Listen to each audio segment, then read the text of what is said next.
I mostly, the way I choose an essence is I work with my pendulum. I have, there's this wonderful book that Chipeng did on the African tree essences.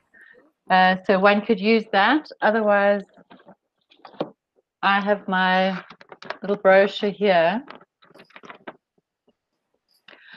And I just work by using the pendulum and asking, is it one of these trees?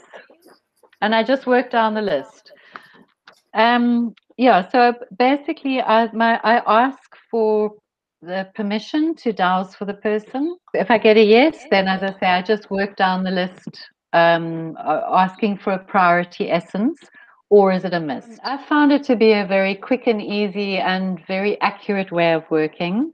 And the most important thing is to just keep your questions in a yes or no format. So, and keep it simple is important when working with a pendulum. But of course we have, you know, especially with when it does blow in the forest, we will have branches falling down, or sometimes if we've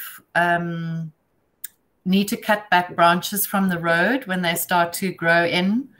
So what I did was I started collecting that, any fallen wood I collected. And then I found a wood turner who lives in De Kelders to actually make the pendulums for me. That was quite a process to get him to get the shape right. It took a while because he didn't know what pendulums were. Yeah, the kind of pendulums I'll have available, it varies because it depends on what wood. I only use wood that comes from Platbos, so it's obviously very special. These pendulums are very special, I feel. And all of them.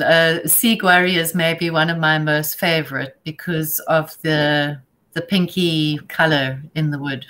Yeah, so they are. I love working, obviously, with pendulums. It's an important part of my how I work with the essences, with energy. I'm going to simplify it. I think I'll probably just use the flower of life symbol, and then so one could choose either with a symbol or without. Like the fine ironwood is so beautiful, just as it is. So.